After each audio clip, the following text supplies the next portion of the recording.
touches on very serious matters that are before the House. Honorable Speaker, this is a statement on allegations of inducement in the consideration and passage of a bill.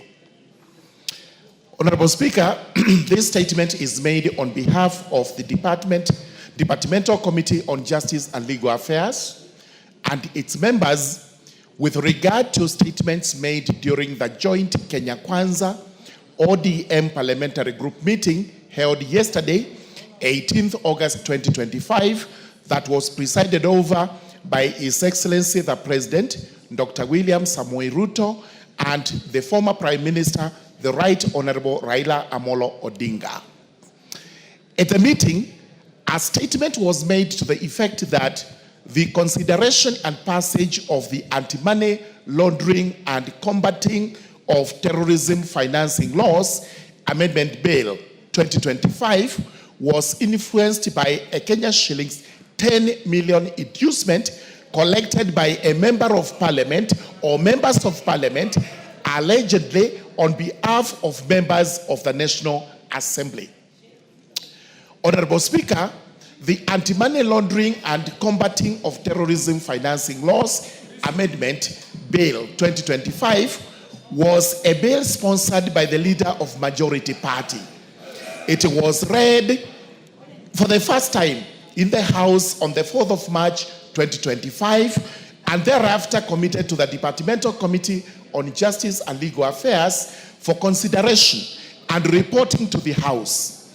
The committee duly conducted public participation, considered the bill, and tabled a report in the House to inform the House's second reading of the bill.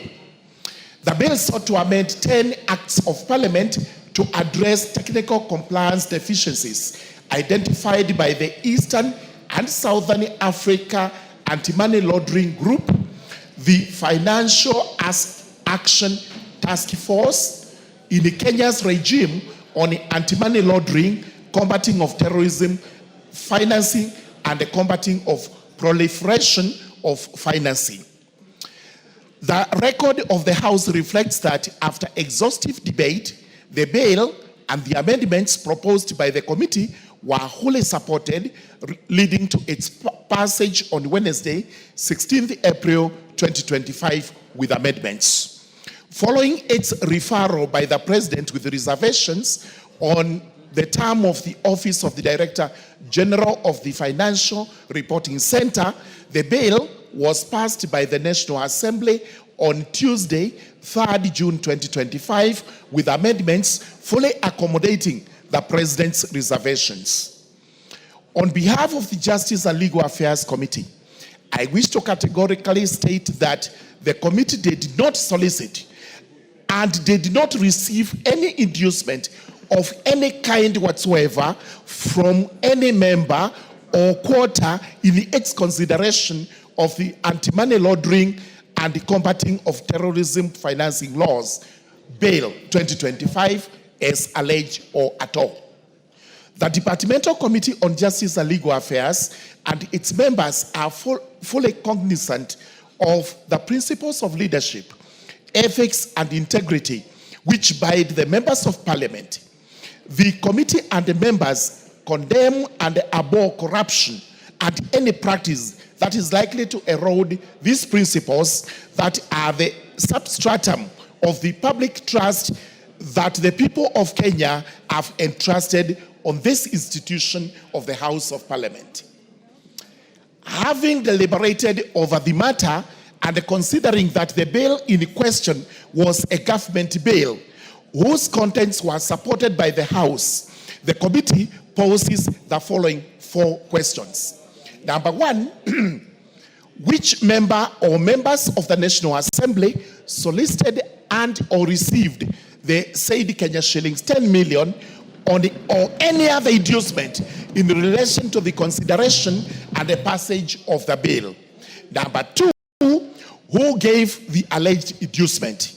Number 3, what was the purpose of the inducement? And number 4, have the allegations been reported to the relevant law enforcement agencies? The committee notes that any inducement with respect to the bail could only have been given by to persons opposed to the strengthening of the laws against anti-money laundering, terrorism, financing, and related offenses. Only a person or entity that engages in corrupt practices, or wash, as is popularly known, could have opposed the passage of the bill. The fact that the committee recommended the passage of the bill and ensured its enactment into an act of parliament that is now in force speaks for itself. For avoidance of doubt, the position of the committee and its members is that if any member of the National Assembly or any other individual solicited and or received any inducement with respect to the consideration and passage of the bill as alleged, the member or individual is a criminal. Such a person ought to be investigated by the Ethics and Anti-Corruption Commission or the Directorate of Criminal Investigations, or even the committee of this House charged with the responsibility on such matters, prosecuted, and if found culpable to face the force of the law to the fullest. Such conduct has no place in the discharge of the mandate of the National Assembly and in the society of Kenya as a whole. The committee urges any person with information against any member of the National Assembly or any other individual with respect to the allegations to submit the information to the Parliamentary Powers and the Privileges Committee, which has always risen to the occasion and has jealously protected the integrity of the House and the members. Needless to add that the Justice and Legal Affairs Committee is one of the busiest committees in this House. It is unrivaled by the Finance Committee. These two being the busiest have always and will always resist any temptation, any advances that are made to induce the committees with the finances or any other form of material inducement, because the dignity of this House must be maintained at all times. Thank you, Honorable Speaker. I beg to lay my statement. Thank you very much. Before I sit, Honorable Speaker, before I sit, allow me kindly to read one article from the Constitution. This is extremely important, and members to listen because you'll be commenting on this. This is Article 96 of our Constitution. It is on the role of the Senate in the Republic of Kenya. Number one, the role of the Senate represents the counties and serves to protect the interests of the counties and their governments. Number two, the Senate participates in the lawmaking function of Parliament by considering, debating, and approving bills concerning counties as provided by Articles 109 to 113 of the Constitution. The most important is at sub-Article 3. The Senate determines the allocation of national revenue amongst counties as provided in Article 217 and exercises oversight over national revenue allocated to the county governments. So, emphasis is on sub-Article 3 on oversight. Thank you very much, Honorable Speaker. I beg to lay. Thank you, Honorable Member Morugara. I promise to give Honorable Wandeto. Is he in the House? Honorable Wandeto, on the basis that he had a motion of adjournment, which was to talk us to the statement by Honorable Morugara, and I discussed with him and told him I'll give him the first shot. Members, you must also remember the the provisions of Standing Order 87 on matters of contents of speech. So take into account that. Wandeto. Thank you very much, Mr. Speaker. As you have correctly said, I had brought before you a motion of adjournment to debate this otherwise very As very Wandeto serious. takes the floor, how much time can I give everybody? 5 is... I have 1.5 hours for this. Can we do 3 minutes? With your leaders taking 5. Okay. Thank you, Mr. Speaker. Like you have said, I had brought a petition to you. Mr. Speaker, you need to protect me. Yes, give Wandeto an opportunity. Wandeto, you have 3 minutes to compose your... Yes, thank you. So, Mr. Speaker, I would like to start by saying that this House, the House of Parliament, is a temple of democracy in this country. This is where the will of the people is exercised in accordance with Article 95 of our Constitution.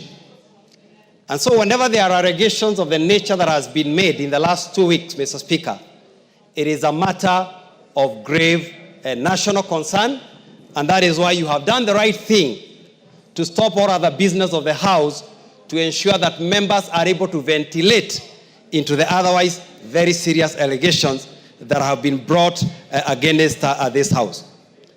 Mr. Speaker, I am very committed to the principles in the Constitution of integrity, transparency, and good governance. And Mr. Speaker, what we have seen the last 2 weeks is worrying. It started, I think, 2 weeks ago with an allegation by a senior member of the executive that there is indeed allegations of bribery within Parliament. I was at the devolution conference last week in Homa Bay, and none other than His Excellency repeated the same. The following day, the Prime Minister repeated the same, that there is a lot of bribery and corruption going on in this House. Mr. Speaker, to take you back to the events of 2024, these members of Parliament were nearly killed in this House as they defended democracy and the rule of law. Mr. Speaker, after that, there were some allegations that money had changed hands. I think there was a figure of 2 million that time. And members, some of them even lost their property. Their houses were burnt. Others lost livestock and other things. So, Mr. Speaker, an allegation of bribery against a member, especially the figures that are being touted, even makes it, we feel endangered as you walk the streets. People, first of all, imagine you are some 10 million or some 150 million, and others possibly think you are the worst enemy of the people. Mr. Speaker, you know we have been called MPs. We have been called all manner of names. So as I conclude, Mr. Speaker, I want to urge you, as the leader of this House, to do whatever it can, Mr. Speaker, to defend the integrity of this House. And Mr. Speaker, we must first of all, and if you allow me, since I had a substantive motion, Mr. Speaker, add me only 2 minutes so that I finish. Mr. Speaker, it is important that you lead us to restore the dignity of this House. And there are certain things that we must stop doing. First of all, we have what I would call an unholy dalliance with the executive. That must... Give him a minute. Give him. Mr. Speaker, this House has to stop being a choir for the executive. Mr. Speaker, this week we have also seen a lot of attack on CDF and an attack on Constituency Roads Fund by the same executive whom we have helped here with very difficult decisions.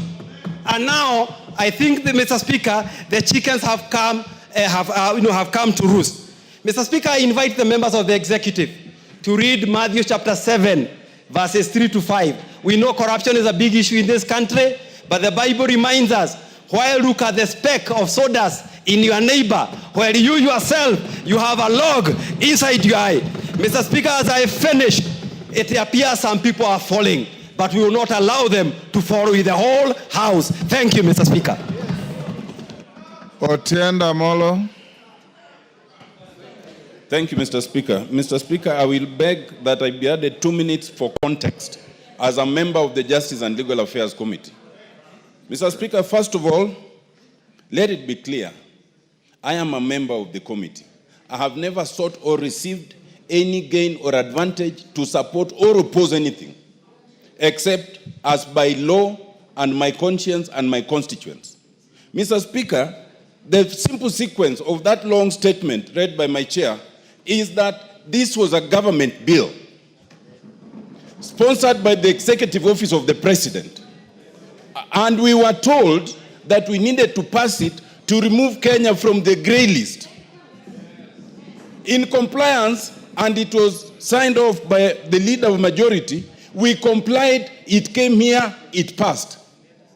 Where is our fault? Should we have rejected it? Because if we did, then you can blame us. Mr. Speaker, if that passage of the act and the amendment was procured by any corruption, then that corruption can only come from the Executive Office of the President. Because they are the ones who wanted it to pass. And if that is so, then 3 things follow. 1, that either the President or someone in his office knows who gave the bribe. 2, the President or someone in his office knows who received that bribe. And 3, they know why it was given, because obviously it could not have been for passage. It's even more annoying that it is alleged that some 10 million was given. Do you know 10 million to give the members, that's 28,000. So it's being alleged that members of this house are cheap as 28,000 to pass a law. It's even more annoying. Mr. Speaker, some of us have reputations and careers beyond this house. So when you attend a forum where for the first time in a PG, live TV has been invited, and then you are being accused of that kind of thing, it is so insulting, it is so demeaning, it is so unfortunate. Mr. Speaker, I want to say this, that even if there was such a supposition by the President, Standing Order 42 gives him the opportunity to write to you a special message, which then you can table and we can inquire into it, not to be paraded and demeaning as if we are criminals. Now, the way forward, Mr. Speaker, I want to suggest that our only way forward, you see, in this house, we cannot discuss people adversely because Standing Order 83 all the way to 107 restrict our discussion. But for us, unfortunately, no one protects us out there. All sorts of allegations are made against you and you must just sit and listen. Our only ventilation is Standing Order 191.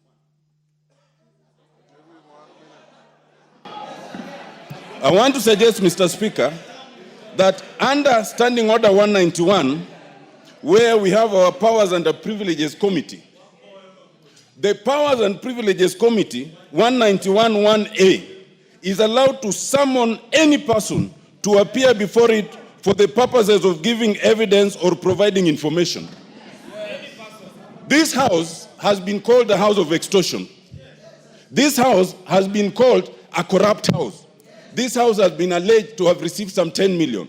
My suggestion, Mr. Speaker, authorize the Powers and Privileges Committee to summon the President, or if not the President, then the head of public service and the secretary to the cabinet to come and tell us about these allegations, because we don't know how to protect ourselves out there. I so submit, Mr. Speaker.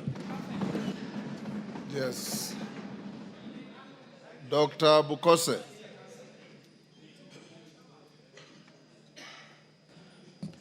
Mr. Speaker, thank you for allowing me to contribute to the statement by the Remember, you leader, have 2 minutes, 2 minutes. by the 3 chair, minutes Chailak. rather. Honorable Speaker, it is a very embarrassing situation when the head of state stands and accuses this house, and specifically referring to the committee. It's not acceptable. I think, and if there was any issue, should have been able to have us as members of parliament and discuss this issue. To me, I suppose that most likely the head of state might have been lied by whoever took the information to him that that person took 10 million to the Chailak. Yeah. Those are because his views. Just listen to each if other. 10 million was given, then the person who gave the 10 million must state very clearly whom did he give the 10 million. Yeah? That person must state very clearly, because it seems that person should be able to account for the 10 million. Where did you take the 10 million? Yeah?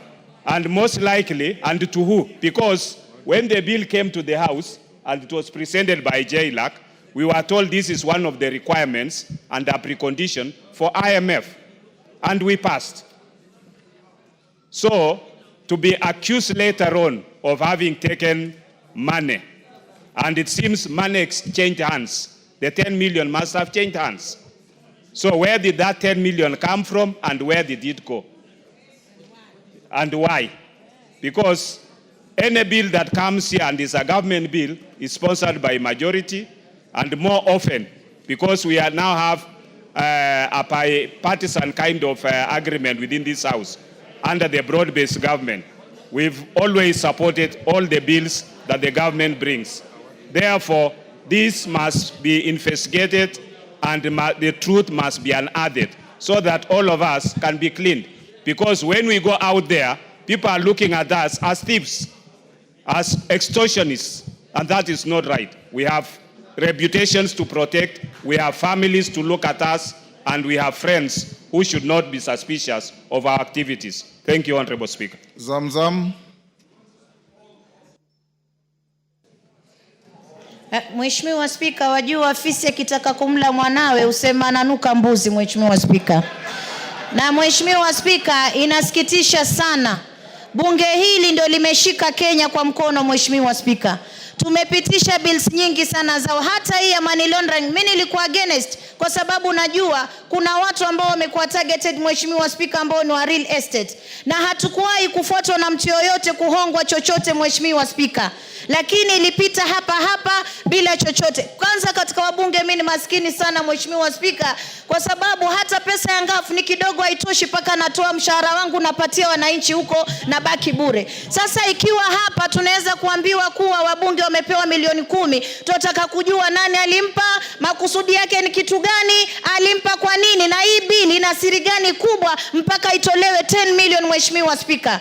Mimi Mheshimiwa Spika nataka kusema sasa hili bunge tutatoa majembe yetu store, turegeshe kama tulivyokuwa pale mwanzo, ndio sauti zetu zitasikika, Mheshimiwa Spika. Haiwezekani wabunge wanahangaika, wanateseka, hawana pesa. Alafu hata hii mambo ya CDF, mimi sijui kwa nini hapa tuliwapa county government 485 billion, Mheshimiwa Spika. Sijui kwa nini haiwatoshi, wanakimbilia 54 billion ya hili bunge, Mheshimiwa Spika, wakati hatuoni kazi zao kule mashinani. Sisi tunasema bunge hili litasimama, na ikibidi wanataka tutoe devolution, basi tutaitoa devolution ibaki kama ilivyokuwa zamani, kwa sababu wanabunge hawezi kuwanyanyaswa kiasi hichi, Mheshimiwa Spika, mpaka kwenye televisheni wanaitwa wezi, wanaitwa extortionist, wakati ambapo mimi mama Mombasa najiangalia sina chochote, Mheshimiwa Spika. Hata ukienda kuangalia akaunti zangu wenyewe watashangaa. Leo Mombasa nikaambiwe mama Zamzam, nyinyi ndio mmeiba pesa, nyinyi ndio extortionist, nyinyi ndio nini. Siwezi kubali, Mheshimiwa Spika. Kama mtu anataka kwenda chini na sisi, mimi nitaenda naye chini. Asante sana, Mheshimiwa Spika. Musa Sirma.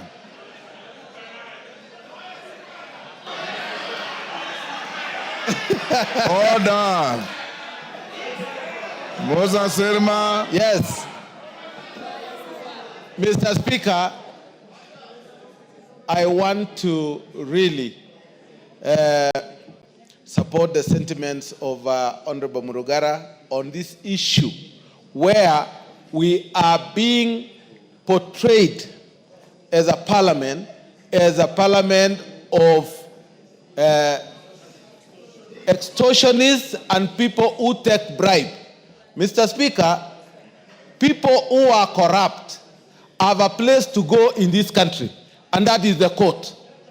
And if there is anybody who has been known to have done those things, we want to tell the government to pick those people, take them to court, and they belong to jail. Mr. Speaker, we are being maligned by people looking forward to taking the money from CDF and taking it to the counties to be eaten. If a whole governor can bring 150 million to Senate, for sure. For sure, if I can use the words of the president, where is he bringing this money from?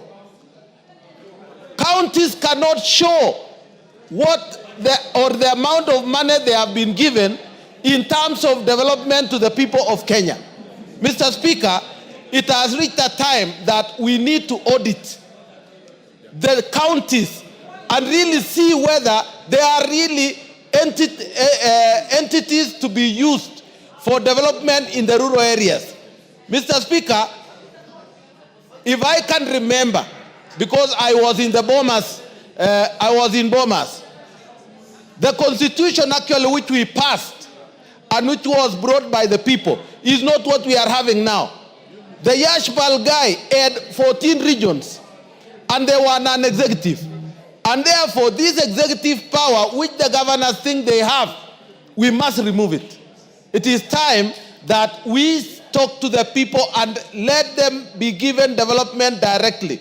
Mr. Speaker, I beg to differ with all what has been said about this parliament, and we want the people who have done this thing to go down and be taken to court. Thank you, Mr. Speaker. Robert Mbui.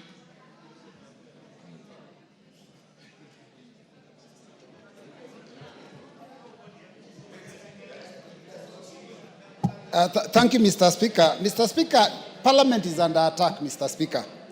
And if you go on social media, read a newspaper, switch on your TV, continuously, this house is under attack. And Mr. Speaker, it has gone to the level where it has even gone to the funds that go to the people that we represent. That is CDF and KERA and GAF and the other funds. Mr. Speaker, the executive must respect this house. Members of this house have stood with the executive. Even though some of us have been opposing, members of this house have stood with the executive and supported them on all their agendas, including becoming extremely unpopular with the population because they were making sure that the agenda of the regime has passed on the floor of the house. But Mr. Speaker, now they have been thrown under the bus. It happened last year, even after passage of the finance bill, that the executive president again said that that bill was unpopular, and yet he's the one that had been telling members to support it. Mr. Speaker, I want to say that we must make sure that as a house we fight together. Mr. Speaker, there's something that is going on with the executive. When they say that this house has corrupt practices, I've been seeing empowerment agendas, empowerment forums all over the country. Mr. Speaker, someone who was just the other day a CS is able to give about 2 million, 3 million every week in a function, in fact, 2 or 3 functions in a week. Mr. Speaker, I want to tell you, what we need to do is start auditing the executive also. When they say there's corruption on the floor of this house, we also ask them, where is all the money you're spending coming from? Because, Mr. Speaker, this is a case of the pot calling the kettle black. So, Mr. Speaker, I want to say that it is important as a house we defend ourselves. Mr. Speaker, it shocks me when the executive goes completely against the Constitution, and members of, I'm lucky I was not in the lecture room yesterday, but Mr. Speaker, I hear that even constitutional articles, provisions that are there in the Constitution were actually thrown under the bus also. Because when you say that the Senate has no authority to go and oversight counties, basically that completely goes against the Constitution. So as a House of Parliament, all of us, National Assembly and Senate, we must stick together and ensure that we're each other's keeper and we support each other and pass the bills that are good for the people of this country. And Mr. Speaker, hold the executive to account. Thank you, Mr. Speaker. Dr. Mutunga.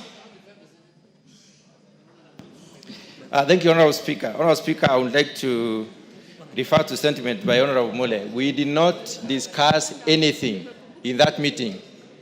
because he's alluding to the fact that we kept quiet. There was no discussion, so there were no resolutions. So the meeting ended as such. It should go into record. Honorable Speaker, the Honorable Murugara must be finding himself in a very difficult situation. Because I'm a chair of a committee, I know how difficult it is for the committee report to be amended. We do these reports with Secretariat. We have to do the right thing. We would like to know who this is. Honorable Speaker, the report was given from raw information, intelligence. So the person who was given the money is known. And the reasons why the person was given the money is also known. Honorable Speaker, as members of parliament, we need to be cleansed from this. We have suffered a lot as parliamentarians. There has been so much that we are supporting the executive, and this is what we can get in return. Honorable Speaker, since they are known, for us to be cleansed, they need to be named. Yes. The reasons why the money was given also needs to be brought to this house so that members of parliament can be cleansed. Out there, we have a very bad name for supporting the executive. But we are supporting the executive because we would like the plan to go through. We would like the government to succeed. But Honorable Speaker, if there is a problem in this house concerning members, I think it should be brought to the fore so that members can know. Honorable Speaker, since last week, when the pronouncement was made in the devolution conference, we have suffered once more.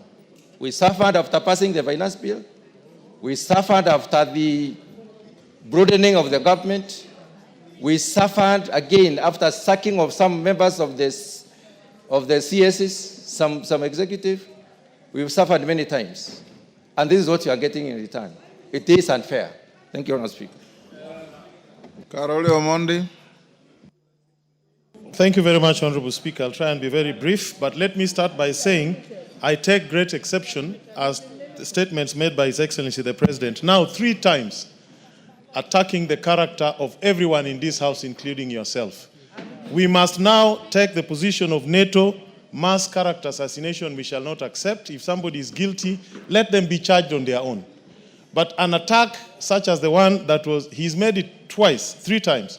First at the stock exchange, a devolution conference in Homa Bay, and yesterday at our PG. It is so unfortunate that a statement condemning all of us as corrupt extortionists, yet some of us have held the sharp end of the knife to support him, is something that we cannot accept. And Mr. President must either bring the evidence, take those people to court, or apologize and withdraw. And let me also say something. I'm very happy that Chairman Jailak has read out the Constitution. A lot of misinformation and reading of the law upside down happened at our PG yesterday. The allegation that the Senate has no power to oversight the county government has now been debunked. Article 96 of Article 3 of the Constitution is clear on that. Let me also debunk a few things on the NGCDF. The national government has the power to establish special funds to discharge its functions. And under Article 6, the national government can devolve its functions to the sub-counties, which form a constituency. In a presidential system such as the one we have, there is nothing wrong by the national government having NGCDF as its own fund, funded from the shareable revenue allocated to it. In any event, even if we don't have the NGCDF, the funds for the NGCDF will not be taken to counties. The counties will not receive it. But to make matters worse, the law is being misinterpreted by the Right Honorable Raila Amolo Odinga. In a parliamentary system, the members of parliament form the government, the prime minister and his ministers. The members of parliament sit in the executive. They design projects, they implement, they oversight. Let him see what is happening in the House of Lords, in the House of Commons in England. What is happening there? Why can't he say MPs cannot do what we are doing here? That is the wrong application of the law. And yesterday I was very upset because there is state capture in this country. Let this house today, let us look at what is happening at the e-citizens. How many pipes are leaking government revenue to private pockets? Do your work as members of parliament. Let us call them out. Sugar mills were privatized. Workers are being fired. Let us know who took over the sugar mills built by public funds without competition. Let them tell us. I have a question in the floor of this house calling the Minister for Treasury to come and explain to us. Let us take the war to them. Let us take the war to them. If they want, we will give.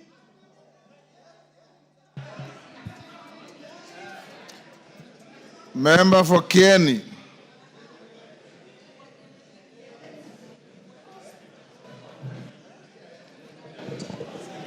Thank you so much, Mr. Speaker, for the opportunity.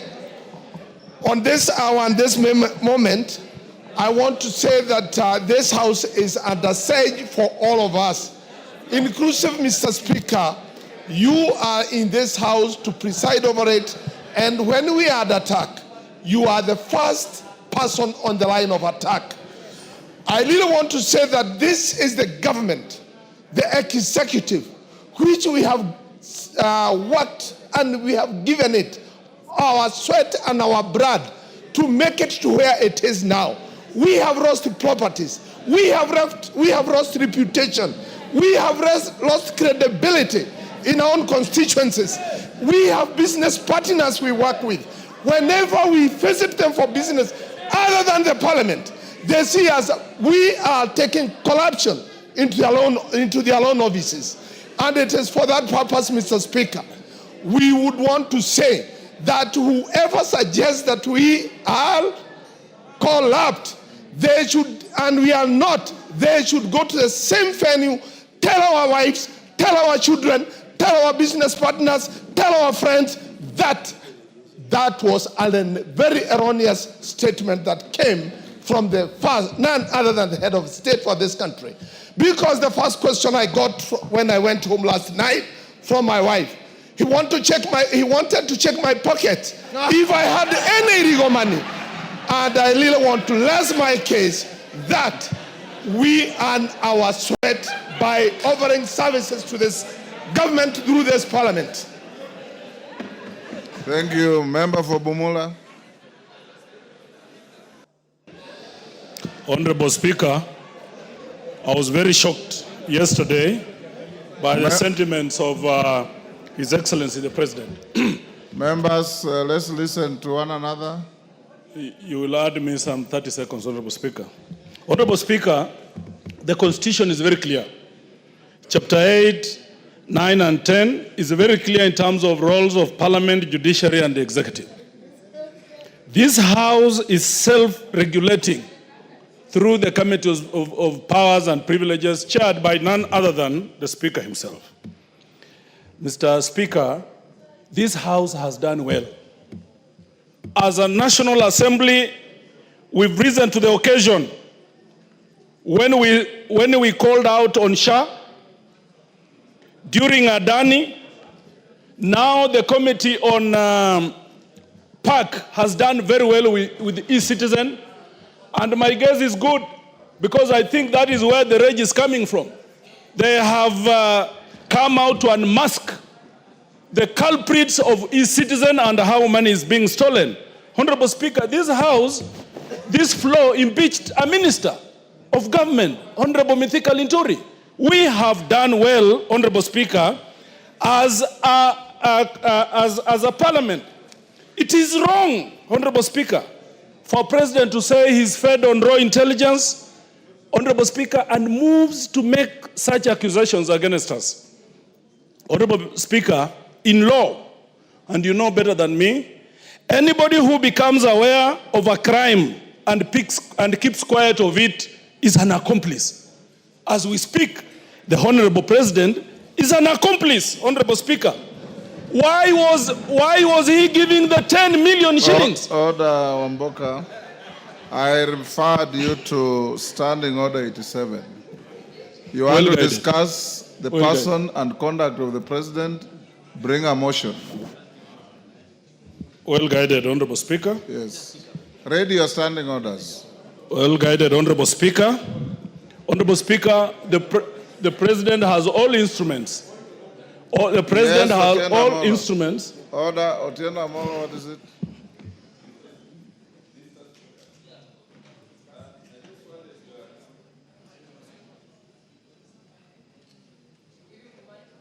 Give Otieno Amolo the mic.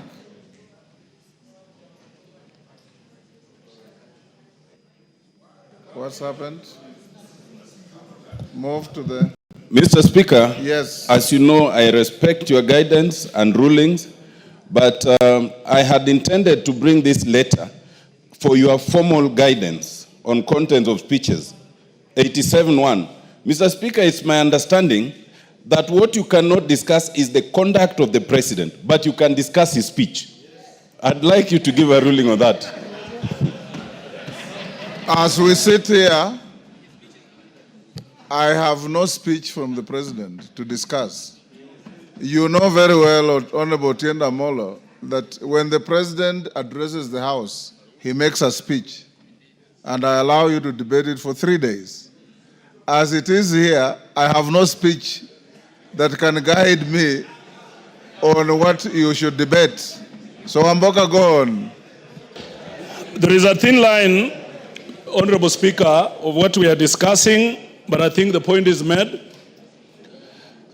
Our thinking, Honorable Speaker, is someone is trying to get to NGCDF, KERA, Honorable Speaker, and other funds that are devolved through this House, Honorable Speaker, and that is unacceptable, Honorable Speaker.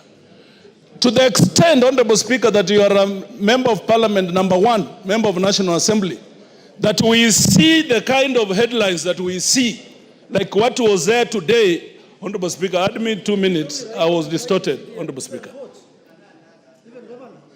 Yeah. That we see the kind of headlines today, Honorable Speaker, that's unacceptable. That is unacceptable. You are the champion, you are the head of this House, Honorable Speaker. We will not allow anybody to try and mud you, because that is tantamount to mudding the whole House, Honorable Speaker. As I finish, we are now going to exercise our teeth. We are now going to bite. And Honorable Speaker, as I speak, there is a table a censure motion. It is before you, Honorable Speaker, it's coming. We must now take our rightful position as a National Assembly. It is so painful. Some members of this House, most members have stood with the executive. They have defended the executive. They have suffered because of executive, Honorable Speaker. They have lost their popularity, some of them, presumably because of the executive. And now the same executive want to throw them under the bus. We say no. Wakwende. Honorable members, I'll now give to Silvanus Osoro, but before he takes the floor, I acknowledge the following. Kipsingay, order. Order, members. Kipsingay Secondary School from Sotik, Bomet. Joska PAG Church, Mavoko, Machakos. On my behalf and on behalf of the House, we welcome them to the House of Parliament. Osoro. Thank you very much, Honorable Speaker. Honorable Speaker, I first want to confirm that I'm a member of the Jailer Committee. That has really largely been mentioned. Number two, even before I get to the details, Honorable Speaker, on what the Honorable Murugara has said, I also want to associate myself fully with the statements that have been made by the Honorable Karoli Omondi. And I'll be very particular, Honorable Speaker, on one issue even before I get to the second one, on the question of NGCDF and devolution. Honorable Speaker, I think that the vision and the mission of the drafters of the Constitution, and even the people who dreamt about devolution, including Right Honorable Raila Amolo Odinga, they really must have had a very good plan on what devolution is and actual things, what devolution ought to have been. Honorable Speaker, we want to tell them, and I say this with tremendous respect, that kwa ground vitu ni different. That what people think devolution ought to have been or should be is not what it is. There is nothing that is working on the ground as far as devolution is concerned, Honorable Speaker. And that is why in any case, Honorable Speaker, Article 96 should actually be implemented the more. We cannot say that you want the county assembly members be left to the responsibility of oversighting governors. Honorable Speaker, a governor that controls 13 billion shillings a county governor that controls 13 billion shillings cannot be oversighted by an MCA who wants 80,000 shillings, and then they give them 3,000 shillings every day, Honorable Speaker, even to follow them, Honorable Speaker. And that is where we are saying, Honorable Speaker, that we must be very particular, Honorable Speaker. Mr. Speaker, the argument is about this house being declared corrupt. It's not about discussing devolution. The head of state declared us corrupt. Well, how? Order, Sane. Honorable Sane.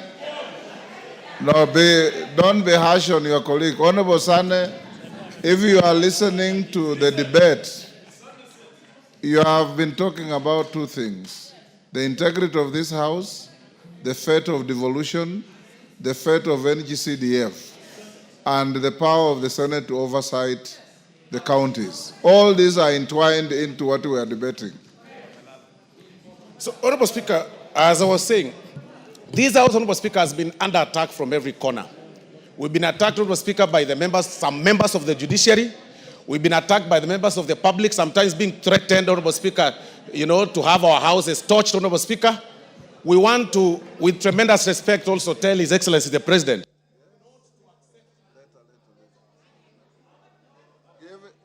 Give him a minute.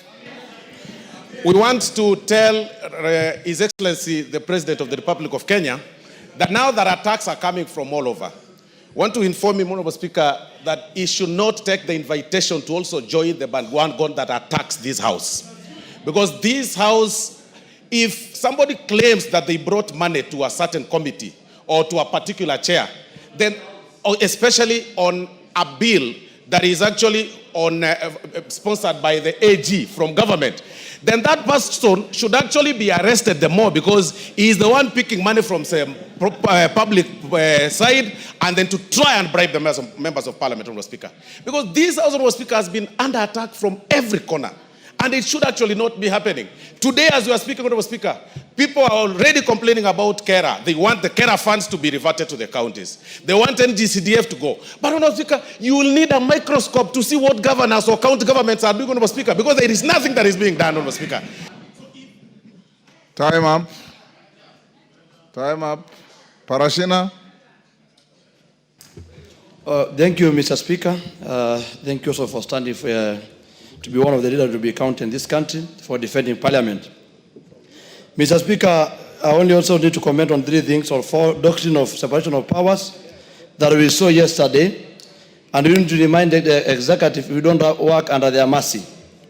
Number two is yesterday I witnessed executive, that's the president, lecturing members of Parliament, trying to create intimidation.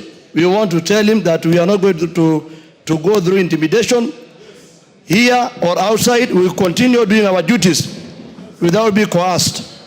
We also need to remind the executive through the president and Mr. Raila that he should respect Parliament every time. He is leading executive, judiciary should be respected, and Parliament should be respected. Suggestions that Mr. Speaker came, which also brought yesterday, is about us in the committee. They alluded that when we summon state agencies or even PSs or ministers, they say that we keep asking them for money. Then the question is, how are we going to do our oversight role? If at all, they are saying that we are looking for money. It is our duty to do our oversight role, and I can tell them it is no longer going to be business as usual. And the last one is an independent investigation. If possible, let the president or this House establish an independent investigation where the executive can submit evidence where this House has been involved in corruption.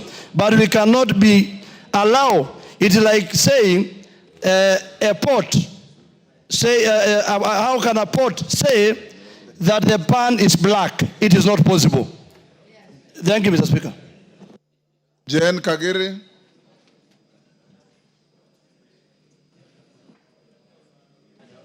Thank you, Honorable Speaker, for giving me an opportunity to contribute to the discussion. Honorable Speaker, my English teacher always told us, before you skin a dog, you give it a bad name. Honorable Speaker, today, I feel that is actually what is happening. We all know that CDF, NGCDF, and GAF are under siege. And because of that, Honorable Speaker, that is why it is found right for an attack of members of parliament, for them to give us a bad name.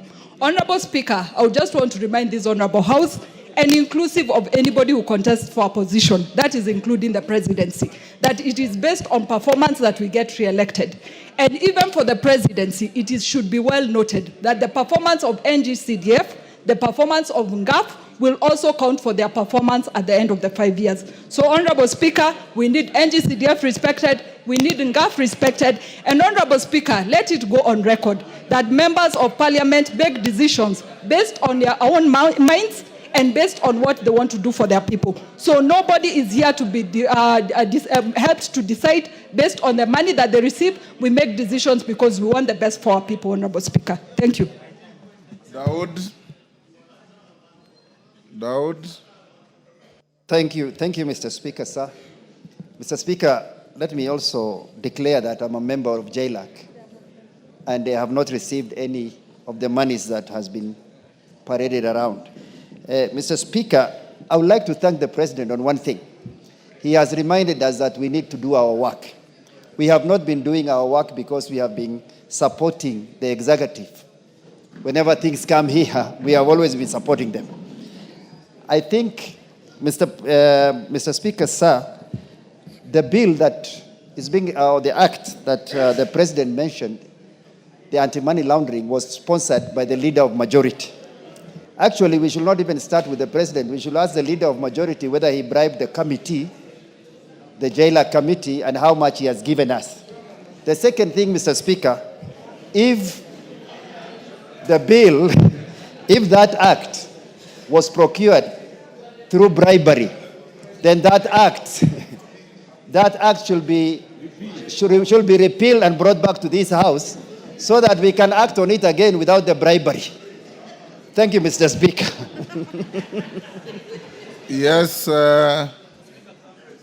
Karemba. Yes, I'll come to you.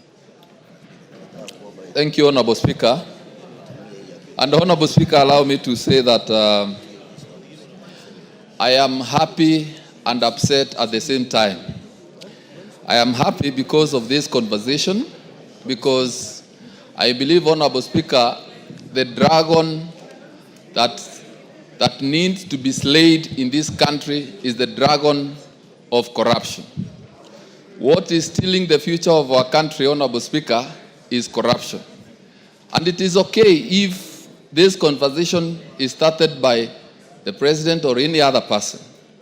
But, Honorable Speaker, I am upset because of this wholesale condemnation of Parliament.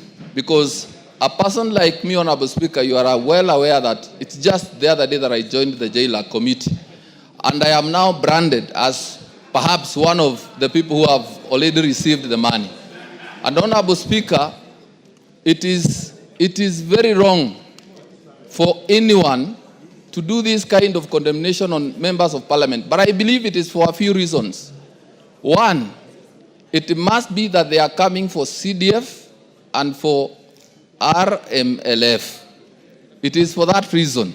Two, it must be that they want to salvage their political aspirations at the expense of the members. They must have realized that many members perhaps are unpopular, and so they want to throw them under the bus. And it is unacceptable, having benefited from the support of the members, that now they want to sacrifice the members. Thank you, Honorable Speaker. Thank you. Kibagendi. Osero, you are not Kibagendi, are you? He borrows my name sometimes. Order. You are known in this House as Osero. Take your seat. Thank you. Thank you, Honorable Speaker, for giving me this opportunity. It is the classic case of the skunk calling the pig stinky. The President, who himself bears responsibility for questionable governance decisions, erred gravely in issuing a blanket condemnation of this august House. While Parliament is not without flaws, indeed, dismissing it wholesome is unfortunate by the head of state and hypocritical and an affront to the very democratic institution that gives legitimacy to the presidency. Constructive criticism is welcome, but scapegoating an entire arm of government for failures that cut across the executive is both disingenuous and dangerous for our country. The president needs, going forward, to do proper investigations. He said he gets information from NIS and DCI. He needs to do proper investigations before he can condemn the entire House. But again, sometimes we have to tell those who call us names that they need to look in the mirror. Kenyans know that the temple of corruption is actually State House. Thank you, Honorable Speaker. Yes, Lel Mengit.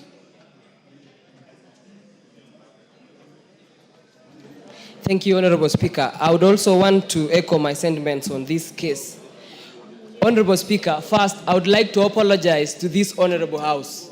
Because a few years, Honorable Speaker, when I was in the university, I used to call the members here mpigs. I was among those people who called the honorable members mpigs because of the notion and the negativity out there, Honorable Speaker. Now, Honorable Speaker, I sit in this position as a member of Parliament, and now the ball is on my court. Honorable Speaker, I have realized that there is an enormous task bestowed to these honorable members, all the way as representatives, legislators, and oversighting responsibility. Honorable Speaker, I want to state this categorically, that even on the issues of NGCDF, as part of the representative duty that we do as honorable members, we cannot find substantive projects across the constituency or in the county governments that have been done by the county governments. Honorable Speaker, it's in my entire ward, Kilibwani ward constituency, I cannot find any single project that was done by the county governments. Only projects that have been done through the NGCDF money can be appreciated by the people out there. Honorable Speaker, I want to mention this, that even in the case whereby in the future we might have a elected president similar to the, I don't want to mention names, but the president who will be giving resources basing on the shareholding basis, probably other counties and other regions of this country will be discriminated. So, Honorable Speaker, I want to mention and also to echo that this is an honorable house. We do our work perfectly, and we uphold our duty and integrity as members of Parliament. Thank you, Honorable Speaker. Donald Watch, I see you on the screen, or you are not? Okay, Millie. Thank you, Mr. Speaker, for giving me this opportunity. Mr. Speaker, if there is one person I admire is Honorable Raila Amolo Odinga. And the reason I admire Honorable Raila Amolo Odinga is because he's a person who stands on principle. And even if he's the only man standing, he will remain standing on principle. Mr. Speaker, I have learned from the best. And that is why I stand on principle like the person I admire, Honorable Raila Amolo Odinga, and urge my party leader to listen to the ground on NGCDF. Mr. Speaker, I also want to urge my party leader that there is one thing I've admired about him, which is equality and fairness. Mr. Speaker, what is coming out of this house is that he's looking at governors more favorably than he's looking at members of Parliament, which is Senate and National Assembly. We are all your children. Look at all of us favorably. Mr. Speaker, I want to speak to should I one day be unfortunate to be the president, because it's not a happy occasion to be president, but should I be unhappy to be president of this republic, one thing I cannot take for granted, if I got that opportunity, is the support of parliament. If you are a president, do not take for granted the support of parliament. If in doubt, ask Honorable Uhuru Muigai Kenyatta. Mr. Speaker, finally, on corruption, there is demand and there is supply side. We have had, and we keep hearing a lot on supposed or alleged demand. As a governance expert, tell us the supply side. If you are serious about dealing with corruption that is bedeviling this country, let us look at demand and the supply side. And as a Christian, Mr. Speaker, I want to remind us that I was taught a song.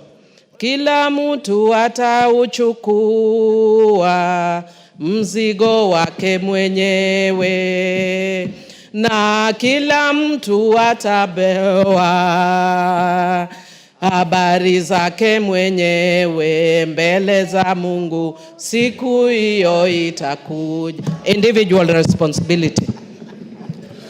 Thank you. Honorable Rindikiri Muruitania.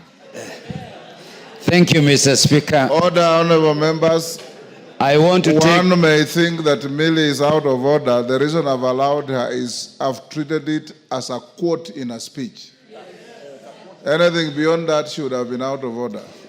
Thank you, Mr. Speaker. I associate myself with the sentiment expressed by the chairman of JILAC. Mr. Speaker, in other forums, I am the president of Democracy and Good Governance in the International Conference of the Great Lake Region. Mr. Speaker, democracy dictates that we express ourselves anyhow.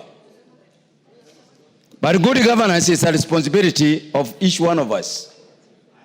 Mr. Speaker, the executive has a responsibility. The legislature, we have a responsibility. The judiciary has a responsibility. Mr. Speaker, we are equal partners. We are not lesser of the responsibility that we have been given. Mr. Speaker, the advantage of the executive can be good, can also be bad. Mr. Speaker, the last parliament and many majority members who are in the last parliament, we know we were called names. We were called collapse. This is not a new thing.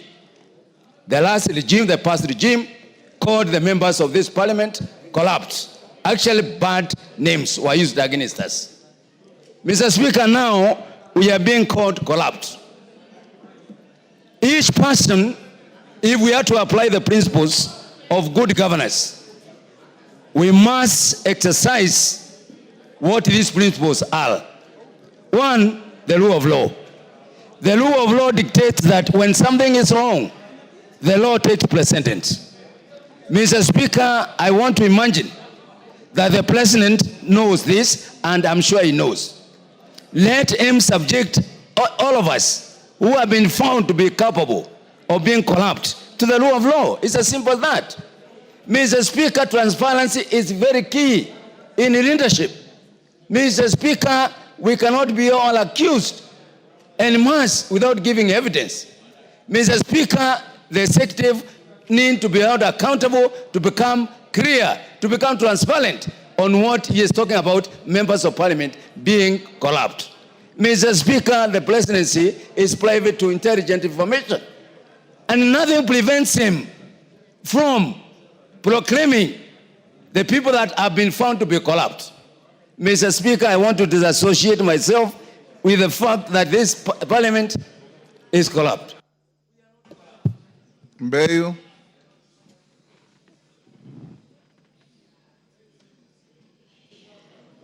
Asante Mheshimiwa Spika. Mheshimiwa Spika, mimi nahuzunika sana. Haya maneno yalitokea kwa viongozi wetu wakuu jana, ni jambo la kusikitisha. Na hasa nikisikia upande wa kuondolewa pesa za NGCDF na ni pamoja na ngafu. tufikirie sisi kama wabunge, majina tumepewa, lakini hawa wabunge hawana shida kama wale wananchi wetu waliweza kutupigia kura pale. Wale wananchi wanategemea NGCDF, wanategemea ngafu, watoto wao wasome, watoto wao waende chuo kikuu, miradi ifanywe, shule zijengwe. Na mheshimu sana baba Raila Amolo Odinga, lakini kwa hili atufikirie sisi, na mimi wa Kilifi, wale wa mama wajane walioamka saa 10 kwenda kupiga kura ya Mbeyu, machungwa 6. Wataniuliza mimi niwaambie nini? Siwezi kulipa fee, niko na mradi wa full scholarship. Watoto maskini wanategemea hizi pesa walipiwe fee. Sisi ndo tunaenda kuteseka, Mheshimiwa Spika. Mbali na ile kejeli yote ya kupewa haya majina, ni wale watoto maskini wa Kenya wanategemea pesa za NGCDF kujikimu pale mashinani. Tutawajibu nini? Sisi tutawaambia nini? Tunataka kurudi na hakuna pesa za kuwasaidia. Tutatetea vipi? Kura inakuja, bado miaka 2. Ngafu haiko.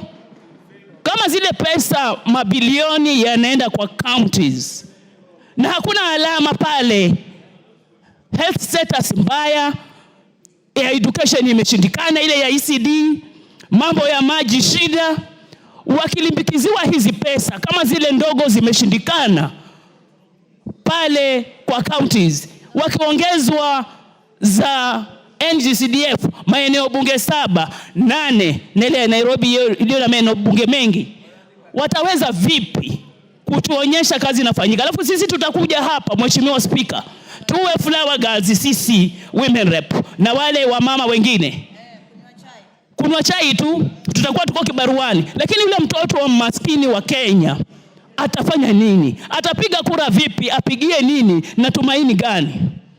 Lazima viongozi wetu wafikirie, ni kesho kutwa tu wataitisha kura, hatutaweza kujisaidia, hatutaweza kutetea mtu. Mbeyu nitajitetea mimi na watu wangu maskini. Asante Mheshimiwa Speaker. Omboko Milemba. Thank you, Honorable Speaker. I think this is a very great opportunity from the President and the Honorable Raila Amolo Odinga to call out Parliament. And this is a great opportunity for the 13th Parliament to take this opportunity to actually deal with the elephant of corruption.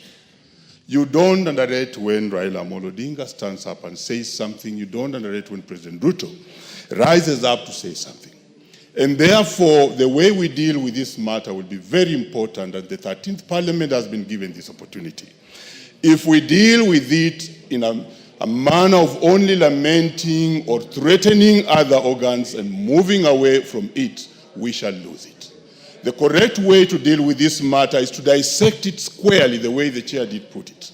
That we establish a commission, we establish a parliamentary committee, we establish within our own standing orders a unit that will investigate this matter to the very end. Remember, the person who spoke to this, who is the President, has intelligence, and I hear, though I did not attend the meeting, that he did indicate that he gets this raw intelligence. And then this would roll out to every other sector, including the executive and other players. If there's anything that Kenyans are crying of, is corruption. And if we are being mentioned of this wholesomely, we have to dissect it squarely and then move to the other players within the executive. Are you aware that there could be executive members who could go to the President and pick money, say they are taking that money to Parliament, and they come here, they don't give money, and that thing could be going on?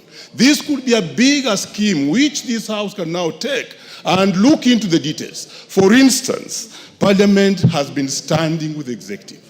How much money did you receive when you did pass the housing bill?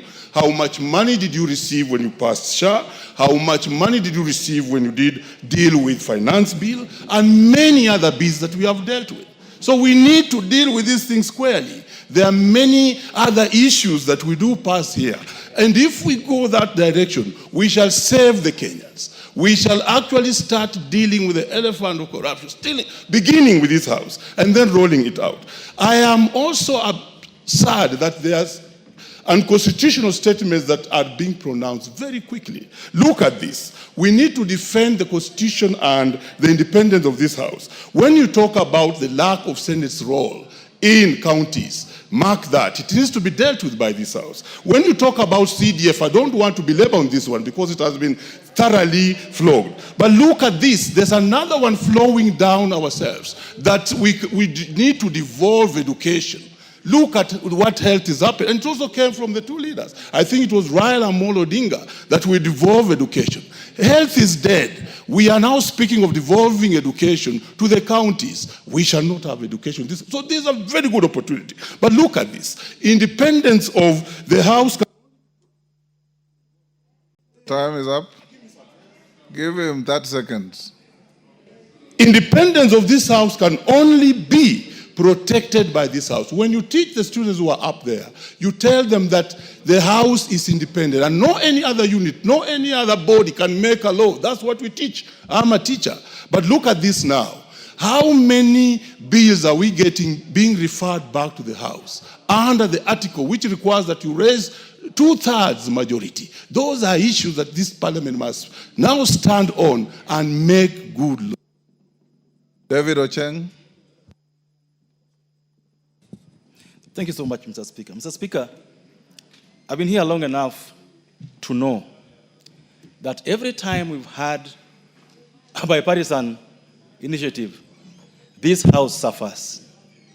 I remember in the 11th Parliament, when the President and Raila came together at that time on IBC, we were brought here one afternoon, we were told, pass these bills, no removal of a comma, no full stop being removed. When BBI came, the same thing. Now we have this opportunity, and I thought this would be used to bring the country together and fight these ills together. Corruption has been pointed out as the biggest ill we've had.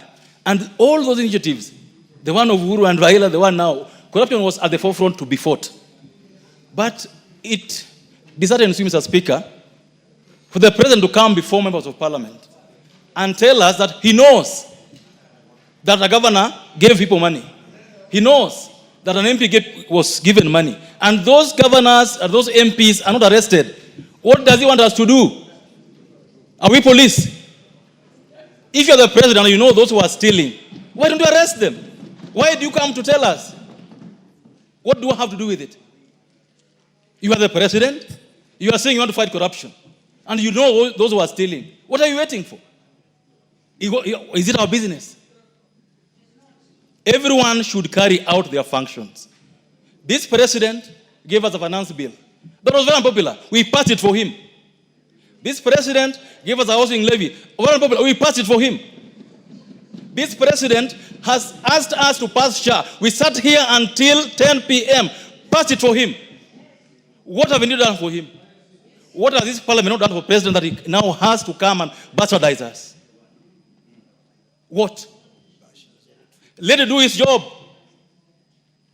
And why he's also involved in corruption, we'll follow him. You can't come and name everyone else be corrupt as if yourself you're very clean.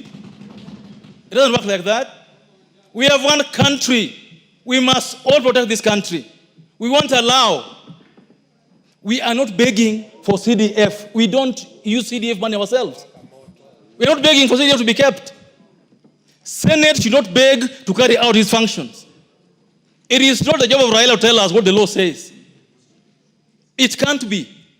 This House must take it back seriously going forward. And if there's a PS or a minister stealing money, let us deal with them. But we can't allow people to come and start reading for us Riot Act as if themselves they are very clean. This parliament must reclaim its place in history. Give him 30 seconds. So, Speaker, I was very happy yesterday with our leadership. Because you cannot go before governors, abuse us, insult us, then call us. Instead of telling us why you called us, you start lecturing us on matters that you should deal with personally. So, Speaker, I want to request for leaders today, leadership of Parliament. Let's deal with the issue the President has raised, but let's not be beggars. CDF, we must sit here as members of Parliament make sure that CDF is entered in the Constitution. We can't allow people who don't sit in Parliament to control what we do in this Parliament, Mr. Speaker. It's wrong, and you must deal with it. Thank you. Your time is up. Ferdinand Wanyonyi. Mr. Speaker, I just want to take this very seriously. I'm doing my 3rd term in this House. And this House must be respected. Members who are here, I want to tell you, you actually have lost, you are losing your integrity out there. And our discussion here, Mr. Speaker, is not because we are defending ourselves. It's because of these allegations. I would have expected head of state to call us in the Kamukunji privately and expose to us, telling us exactly what he has heard. But instead, actually, we have been exposed. I want to take this opportunity and say whatever allegations have been given to us. Mr. Speaker, you actually, for your own sake, you actually, because you are oversight us here, your name is also going to be, be there. In fact, as you go out there, people are now dismissing us. I remember just 2 days ago, I gave out money, and they were saying, you are a millionaire. So I think as far as I'm concerned, if there was anything that was bad, an allegation that actually I've heard, even the Right Honorable Oginga Odinga out there, Jaramogi Oginga Odinga, I think I was so shocked.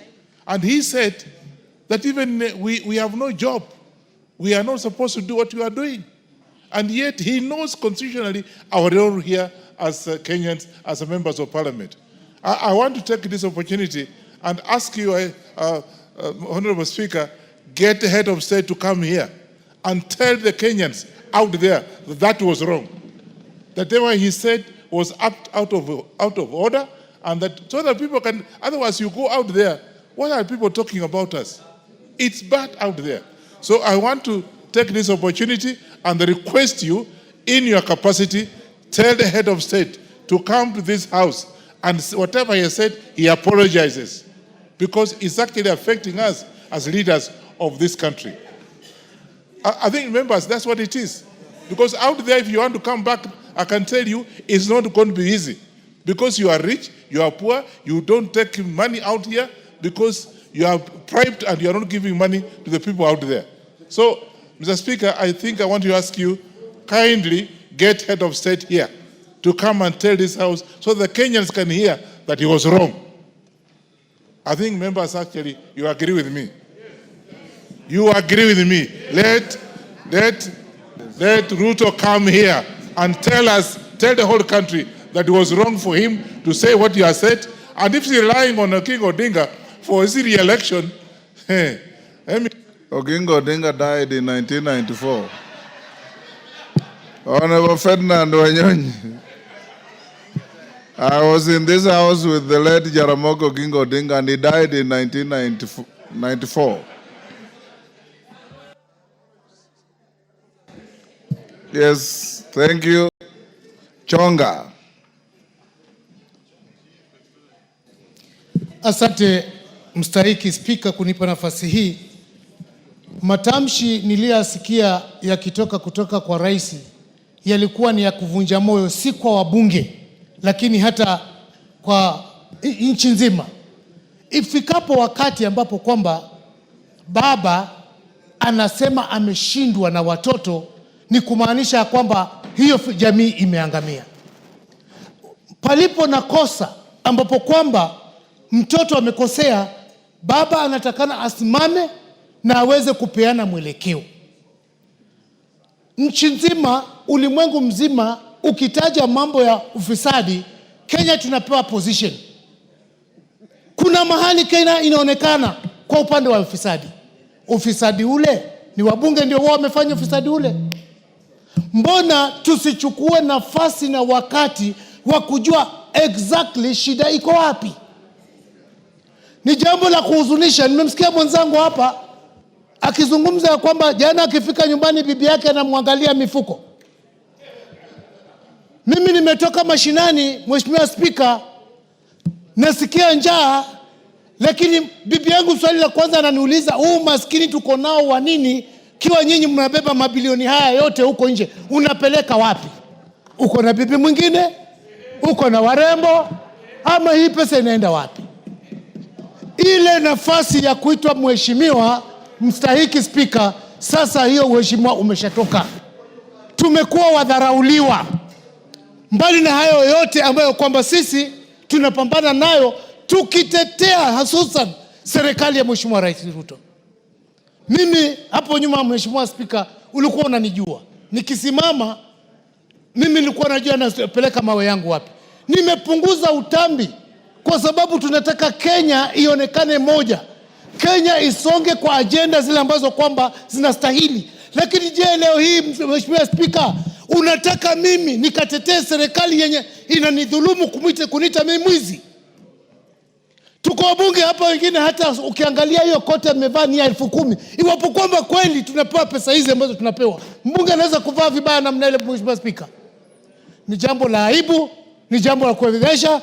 Pia mimi naunga mkono ya kwamba sisi ni tegemeo la rais, tunahitaji atuombe msamaha. Bila hivyo kila mtu atabeba msalaba wake, kama vile Millie Odhiambo alivyosema. Asante Mheshimiwa Spika.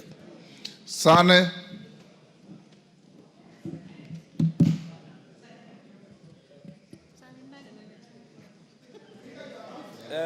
Thank you, Mr. Speaker. You have always stood to support the dignity of this House.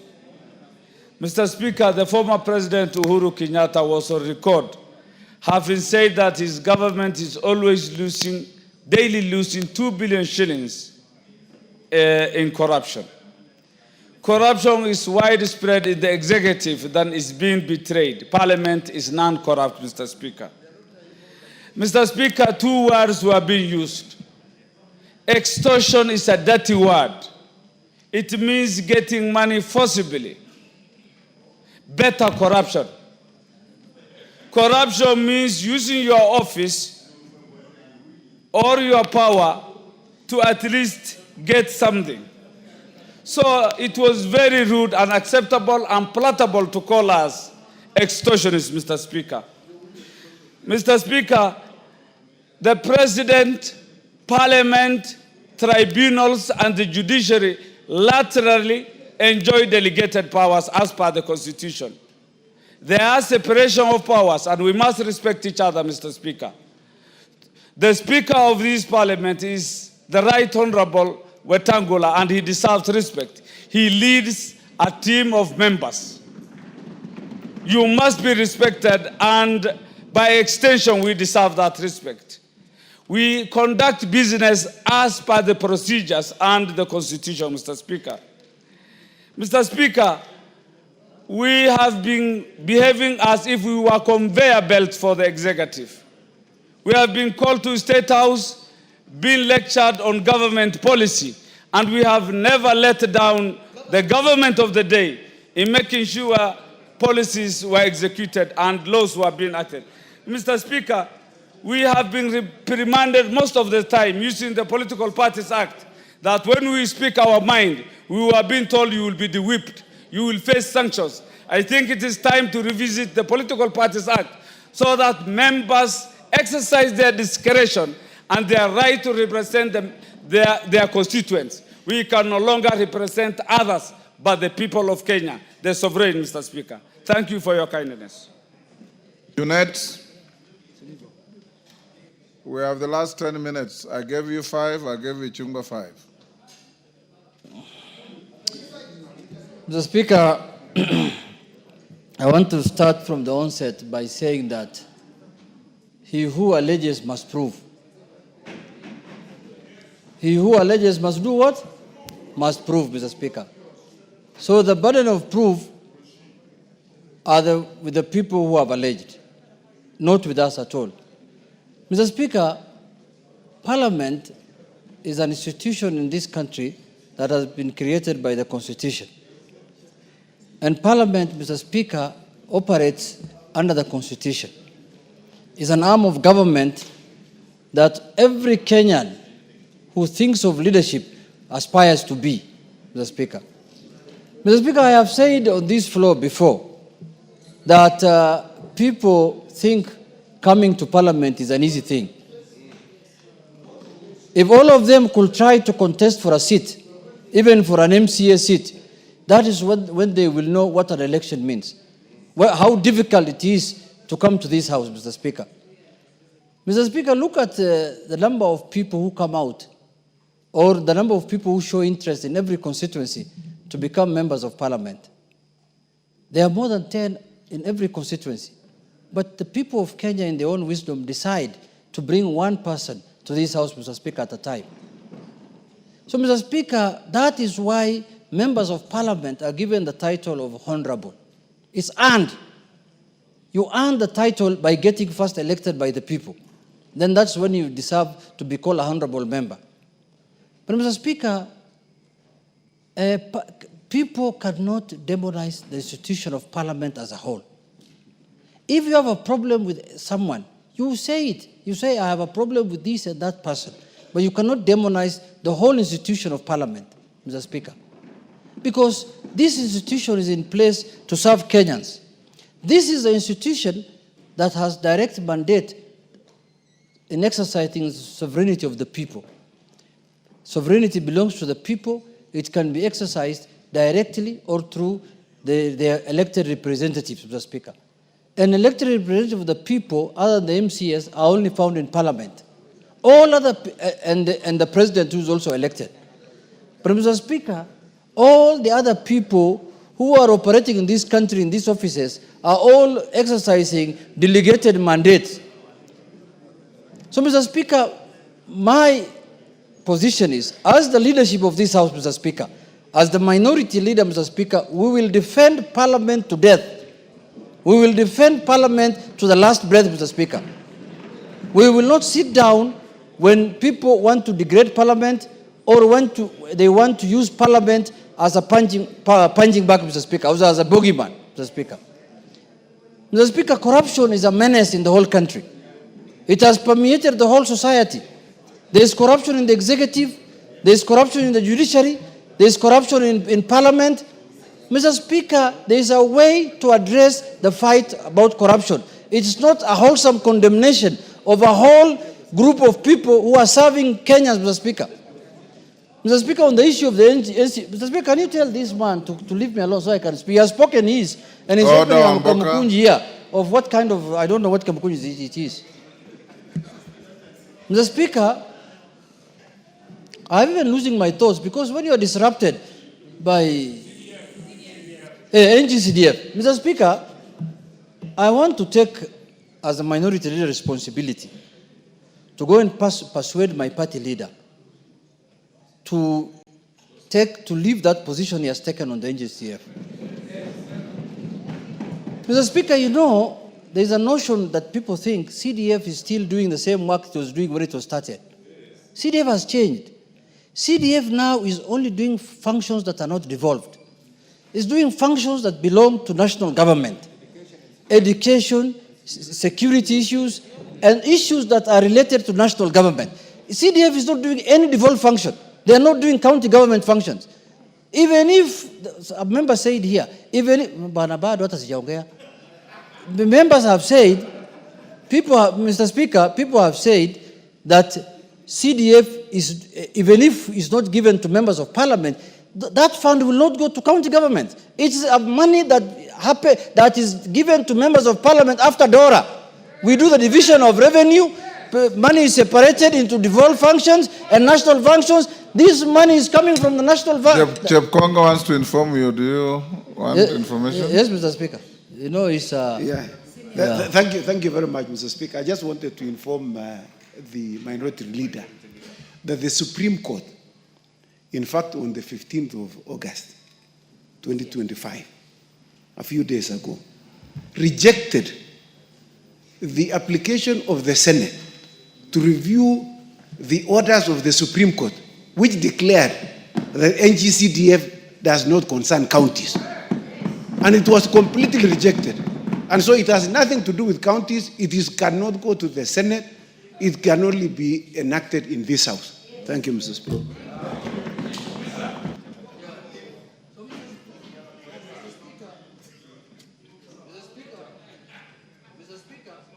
What's happened to the mic?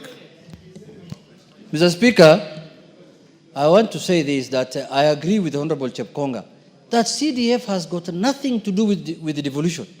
CDF, if this fund is not sent to constituencies, the national government can send it to county commissioners.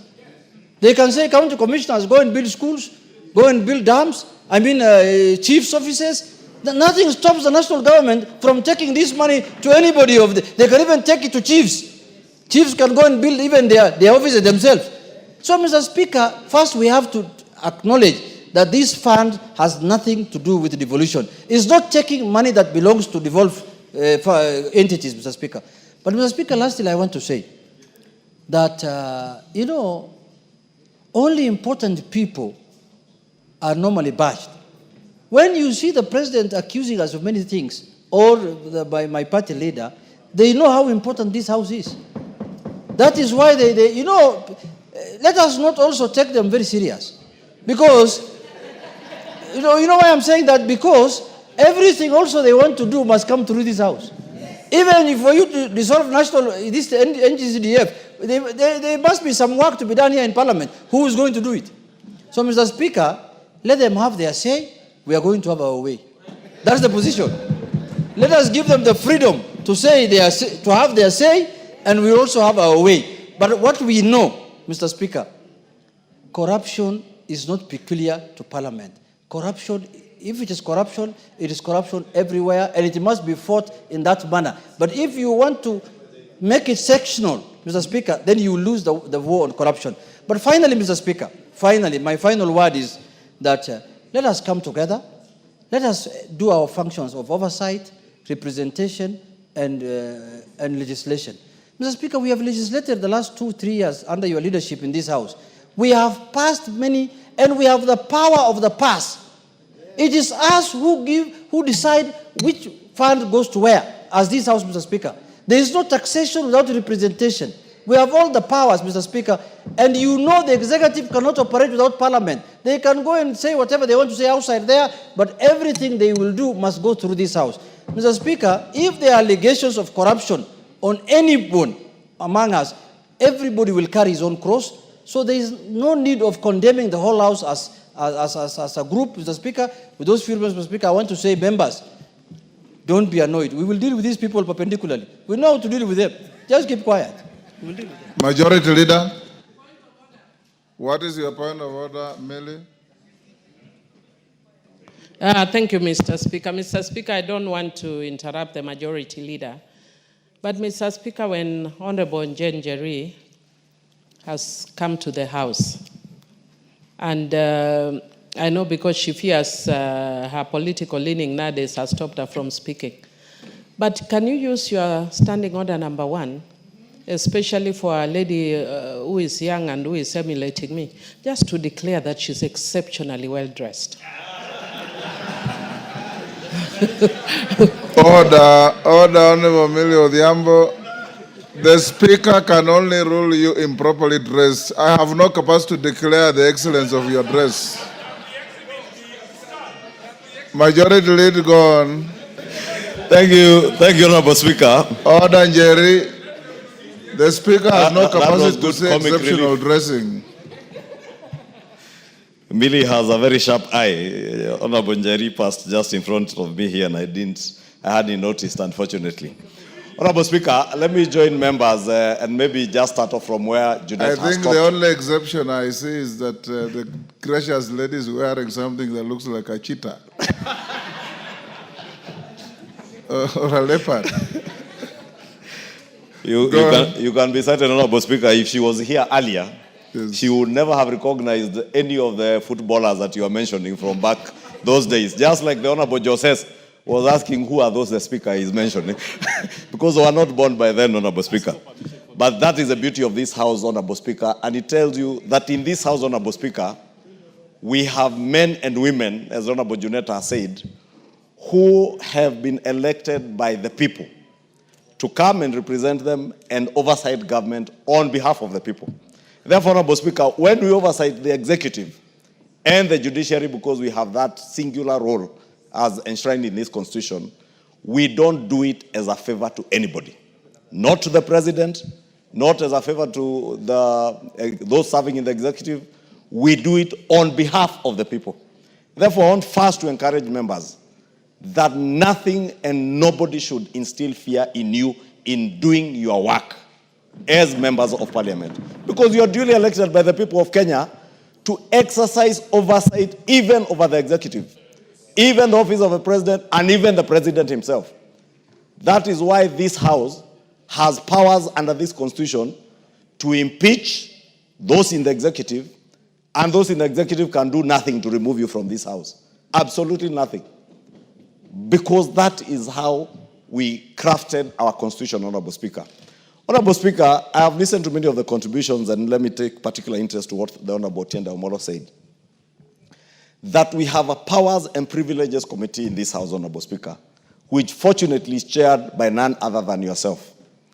This Powers and Privileges Committee has the powers and a singular mandate to receive complaints, as Honorable Otiende Omolo said, from whatever quarter against any member of parliament who may engage in any manner of impropriety, whether within the precincts of parliament or outside parliament, Honorable Speaker.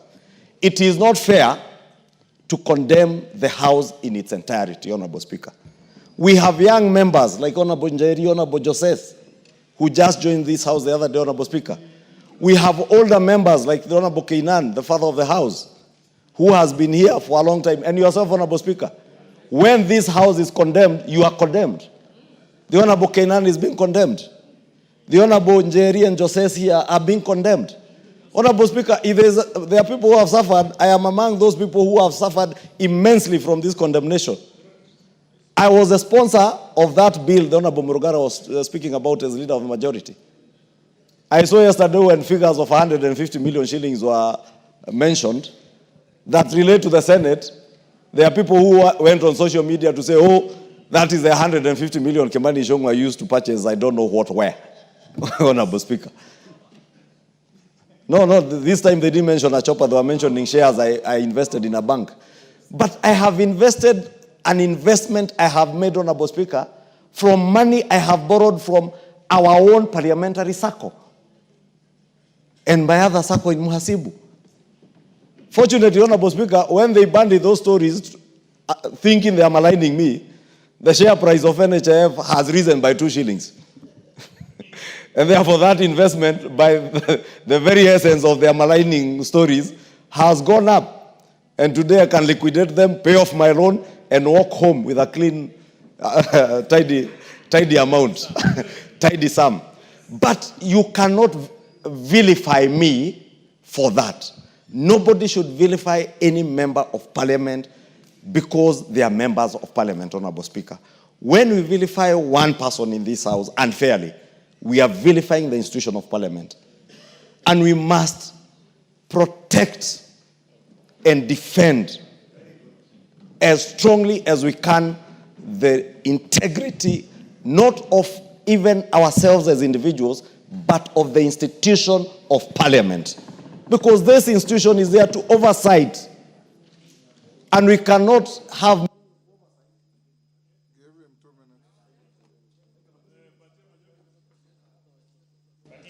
Honorable Speaker, I was saying we cannot have meaningful oversight over the executive if we are seen to be beyond reproach, Honorable Speaker. Let us use our Powers and Privileges Committee to ensure, Honorable Speaker, if by any chance there is any one of us, and I say any one of us, Honorable Speaker, including myself, who, Honorable Speaker, as the Swahili would say, aliye na tuhuma yoyote, let them be before the Powers and Privileges Committee and also before the investigative agencies like EACC, so that they may take action so that we protect the institution of parliament, Honorable Speaker. 2, Honorable Speaker, on the question of what is provided for in Article 94 to 96 of our Constitution, and I don't want to repeat what has been said about the powers of the House, in our sister House in the Senate, to oversight national revenue that is going to the counties.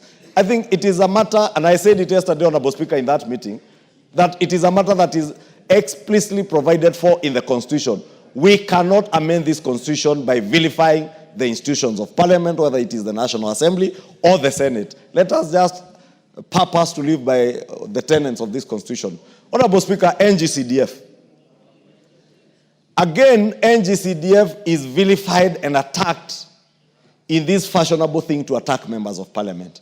NGCDF does not belong to members of parliament. The Kikuyu NGCDF does not belong to Kimani Ichung'wah.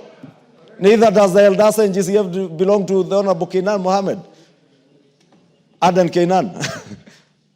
Honorable Speaker, NGCDF belongs to the people of Kenya, to the constituents who have elected us to come and represent them here.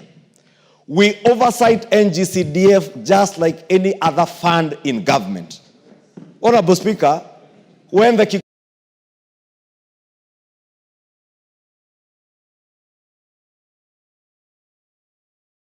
to their sittings, they called my fund manager and the board officials here, the board CEO, NGCDF board CEO. Therefore, Honorable Speaker, we must also protect NGCDF, not for our own sake, not because we have anything to do with NGCDF, because it has everything to do with delivery of public good and services to the people who have elected us to represent them, Honorable Speaker.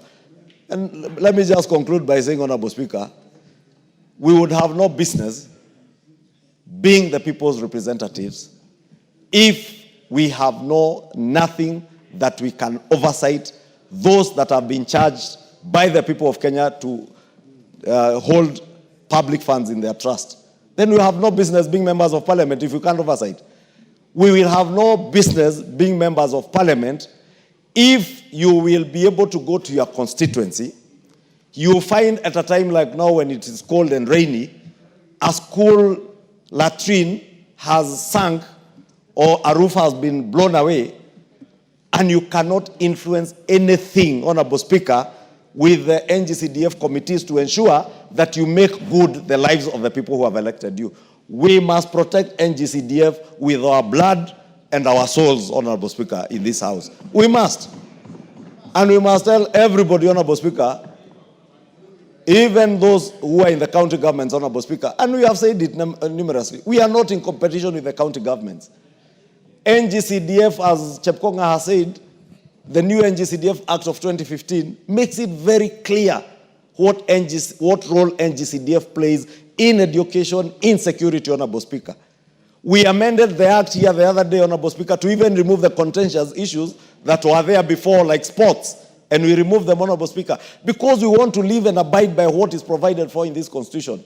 Therefore, Honorable Speaker, let me say, we must, as a House, stand together, stand strong, and walk with our heads high, Honorable Speaker, if you have nothing to be suspicious of anything you do.